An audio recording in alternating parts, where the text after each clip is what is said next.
Hello and welcome. I'm with Mitch Joel. Hi, Mitch. How are you? Very good, thank you. Thanks for being with us. This is a video for the blog ThatCuriousGuy.com. I first got in touch with Mitch through Dr. Nick Morgan, whom we interviewed last summer. We were talking about public speaking. And since I've learned a lot about Mitch's work, marketing magazine called him Rockstar of Digital Marketing, which is pretty cool. He heads one of the biggest independent agency in North America of digital advertising. He's been writing a book called CTRL ALT DELETE, which I've read and I loved. I have it right here with me on my Kindle. And today I'd like to be talking with you about work-life balance and work-life blend. So Let's do it, man. sounds very good. Have I missed anything about yourself in your introduction? No, it's more than embarrassing enough. Thank you. Sounds very good. All right, so let's talk a little bit about work-life blend. A lot of people have been talking with work-life balance, people in offices working increasingly demanding offers, and technology has changed a lot the way we interact with people, especially social media. So could you give us a quick introduction by what you mean with work-life blend? So I often think of a story that I was told by Seth Godin, and then I always tell people I'm not sure if he told it to me or if he blogged about it. I can never remember with Seth or if I read it in one of his books. But there's a famous Seth Godin story where he was speaking, I think, somewhere like Hawaii or something like that. And he's sitting in the hotel lobby just on his computer checking emails in the evening. And this couple walks in. They were either sort of happily tipsy from dinner or recently married or something or other. And I think the wife says to the husband, here we are in beautiful Hawaii, and look at this guy sitting here on his computer. And Seth's immediate reaction was something along the lines of, it's sort of sad that you sort of work all year really hard to come here to have this one moment of joy when in reality he's happy all the time because he's doing the things that he loves. And uh, I remember hearing that story and thinking about when do I feel that way? And I realized very quickly that I'm very fortunate that I feel that way all the time because I realized, much like Seth did, and probably much like you did as well, because you're running this type of blog and podcast, that it's not about the job, it's about the work that you're doing. And then I started thinking about things like, it's nothing personal, it's just business, or these are the things we do. And I don't believe that. I don't have thick skin. I have very thin skin. I spend a lot of my day, of my waking hours, thinking about growing this business of Twist Image and creating value in the world and making sure that I'm expressing the things that are inside me that I feel I'd like to express. And I take it really personally. I don't think it's not something that you shouldn't take personally. So you have those sort of stories there like that. And then I hear this whole other side of me, the devil on the right side and the angel on the left side, wondering if am I a workaholic? Am I making time for the other things? And that's when I took a look at my life and realized, no, I don't have that problem really at all. And the reason I don't is because from a very young age, I believed that to be successful, you have to have three things. Very basic things. They're complex to do, but they're basic. And I always had the visualization of it being like a stool with three legs. Mm-hmm. And the three legs are your professional work, the stuff that you really wake up and you're inspired to do. Your personal, which I just bucket as family and friends, and then your community. How much value are you adding to your community locally, nationally, internationally? How much value are you adding to people who are in need versus your industry and that community as well? And what are those communities and what do they look like? And that if you don't have a balance on all three of those, and that you're not giving equally into those three areas and putting your energy towards those, like any stool that has one of those legs unbalanced, it's going to tip over and fall. Something's going to happen. Now, I'm not always perfect at it. It's not something that I've mastered completely and I've got an hour of professional, an hour of family, and an hour of community, and I can divide it up like that. But I'm conscious of it, and I try and spend my time thinking about it, and that's where I came out. The story, the word blend actually came to me from Patrick Pichette, who is the chief financial officer at Google. I happened to be in an event that he was at. He's originally from Montreal, and he was here. Yeah. And there was a small little dinner event, and he used to be at Bell, and he was talking to some of his old Bell cohorts, and some of them were older gentlemen. And one of the guys says, "Hey, Patrick, like now that you're at Google, like how do you have work-life balance?" And without missing a beat, Patrick just looked right at him and said, "You don't take this job for work-life balance." And I thought that's a really, that's an astute observation. And I just so happened that after that, we were sitting down having dinner together. We were sitting next to each other. And I said, I was really fascinated by what you said, because I'm always trying to figure out how even I am on that aphorism of the stool and the three legs. And he just said, I call it my flow, and I flow throughout the day. So if I have a meeting in Paris, I tack on 2 days with my wife. If I'm at the office and I really want to go see a movie, I pop out and see the movie and then go to work after. And I just create enough of those things in my life that create a flow, rather than thinking of it as work and then life. And that saying always bothered the hell out of me. Like as if work falls outside of your life. It never worked for me. So I never liked even the notion of work-life balance. I liked the idea of having a flow or a blend in what you're trying to do. Sure. Yeah, that makes a lot of sense. And I think it's extremely interesting to hear it from you, and to hear it from other people. Seth Godin, Derek Sivers as well, was talking about the same. When he created CD Baby, he started to have a very personal connection to his customers, putting in his email sent from CD Baby to Mitch, for instance, with love, and trying to build this relationship slowly. And I think it's very much opposed to what we've learned in the first half of the last century, saying, well, it's business, is not personal, it's just business. I think the blend is extremely interesting, and your story about Patrick Pichette is certainly a very Google way to do things. I've read in your book, you put it this way, you say simple plus kindness equals winning, one of the things you've been writing down. And I do think that resonates a lot with people in terms of equilibrium. Yeah, we do a lot of things in business that just fascinate me, and we do them by saying things like, well, that's our policy, or that's how we do things. We're getting ready for tax season here, and I'm missing 3 statements. So I just spent an hour and a half on the phone with my bank saying, I need you to mail me these statements from my 3 different accounts for one particular month. And the answer was, oh, do you have a rapid access card? No, I don't. Do you have this or that? No, I don't. Well, unfortunately, unless you have those, we can't send them to you. Well, why not? Well, it's a security issue. And I'm like, I'm asking you to mail them to the address of the account, which is validated. Even if I was a thief and I would ask for this, you're still sending it to the person who actually has it. It's these things that are they're so simple, and there's just a simple way to do it. And I'm not judging the individual on the phone, but rather the complexity that businesses put in place because of one instance versus the masses in general. And we see this across a myriad of industries and stuff, makes it hard for people to have that model. And again, because we all spend so much time awake, conscious, and doing this stuff, I don't know why we insist on making it so difficult for one another. And this includes even things like just so much like industry jargon. I mean, I get to speak at so many different industry events, and I go in and they start throwing out the POPs and the SOVs and the RFPs and I'm just like, I guess people sort of want to feel like they're important in the work that they do, and I get that. I just don't know why we have to do that at the detriment of being kind, of making things as simple and as easy as possible. We've made ourselves a very complex world and a very metaphysical level.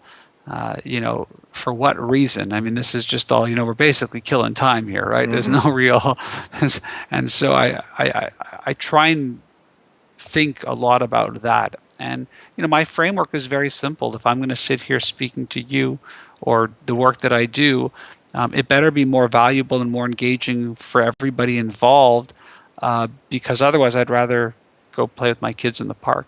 Sure, that sounds very good. And as you're saying, I think simplification can come a long way, there's obviously a lot of things to be done in deconstructing and reducing friction. I think you gave an example of the book about Lego playing with augmented reality, if I'm not mistaken, whereby people can just visualize Lego in kiosk and see the toy from the outside.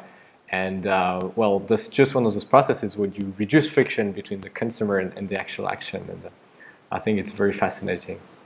Well, the cool thing about the modern world of marketing that I love so much is not just the idea of removing friction. It's the because brands historically could always remove friction. The difference now is in the communications and marketing of it directly to the consumer that makes this so profound. I mean, I could, as a bank, as a retailer, remove tons of friction, but in order for me to communicate that to you, the customer, I'd have to spend a significant amount of money.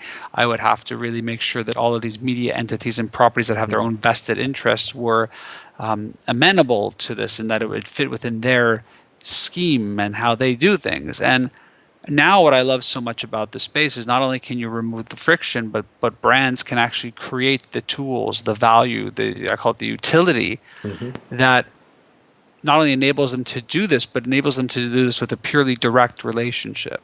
When you go on to these digital channels and you connect with a brand, there is no intermediary really. In most instances, you really have that direct connection. It's something I talked about in my first book, and I talked about on my blog since 2003, this idea of real interactions between real human beings.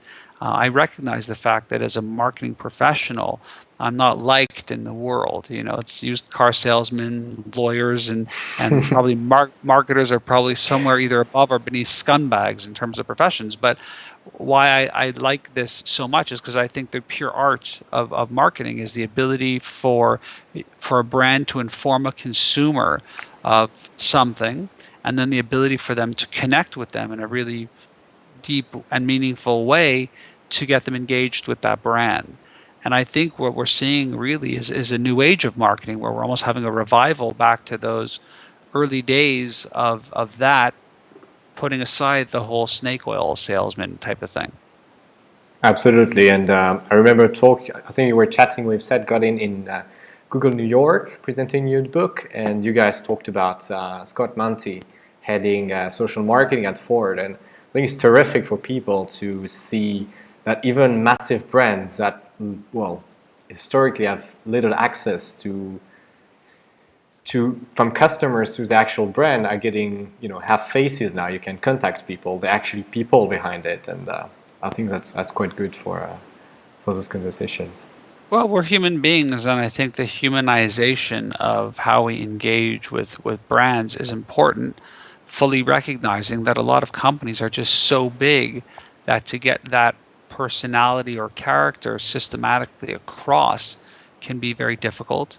And a lot of brands, just by their very nature of structure, it can be very challenging to deliver on promises or values of one individual. And so for every person out there who loves Costco here in the United States and Canada, and there are other places in the world as well, there are equal amount of people who will talk about things like their health care, their employment contracts issues. And when you're that big, it's like a city, it's like a country, and there are going to be people who have differing opinions about how it should be done and how it shouldn't be done. That's just the nature of business. But I'm hopeful that there are many Scott Montys out there in the world doing really important work, which is for those people that care to really bring them into a different light and into a different place of comfort. I don't know why we shouldn't have joy in making purchases, whether it's insurance for your health, or whether it's a car, or whether it's an earbud, or whether it's an electric guitar. I think that we should always be, as consumers, purchasing things with a feeling of goodness. And I think goodness is not just about I feel good because I'm wearing it or playing it or doing something with it, but I feel that to me, I talk about the value of a great business deal is when both parties don't feel like they got screwed. And unfortunately, we live in a society where most people feel that in order to win, someone has to get screwed. I don't see why. I would love nothing more than to have every client feel that for every hour of work we did here at Twist Image, they derived a multiplier of value on that. And again, I recognize off of personalities and how companies work, it's very hard to get that. But for me, that is the true win-win of business, when both parties feel like there was an equitable exchange of goods for services and value and for price. Sounds very good. So that's talking about parties in exchange at the corporate customer level. Just to take it back to the second part of your book, which is called Reboot Yourself, where you tell individuals that the rules of the game have changed and they need to think about how things are set up now. You talk about something called the long and squiggly road and what we could call the end of guarantees. Could you please elaborate on that as well? Well, let me take a step back first. When I wrote the book Control Alt Delete, well, rather when I was trying to create the framework for it, I came up with these 5 movements that have forever changed business that most brands are doing nothing about. And I really felt that that was the book.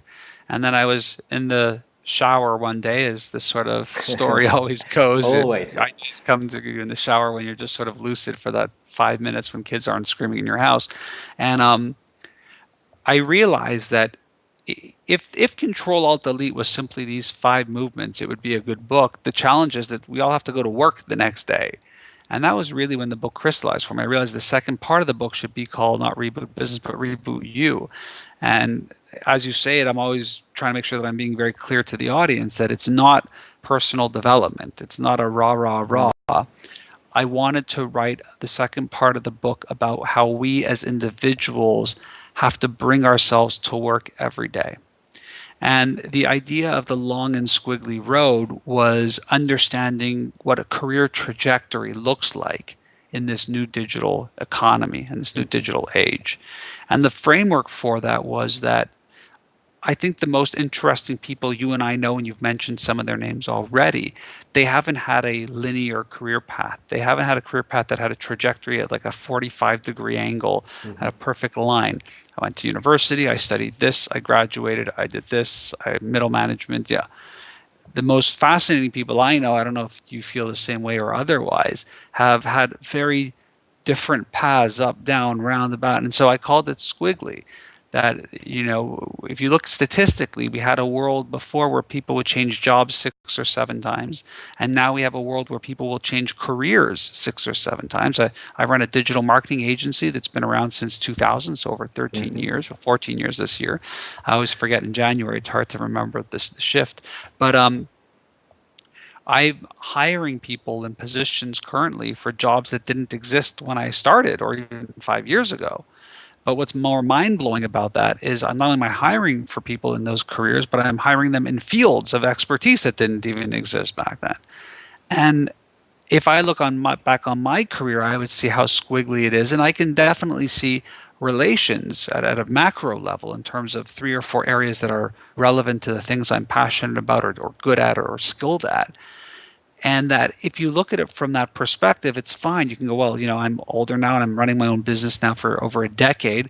With all of my squiggly stuff, people know me as this decade and I've been there a while and whatever. But that's not what I'm trying to say. I believe that if you understand these 5 movements and you're entering into the workforce or you're thinking about your career currently, if you can perceive it less as that linear 45-degree angle and embrace this idea that it's going to be very squiggly with ups and downs and circles and backs and forths, I think life would be more interesting.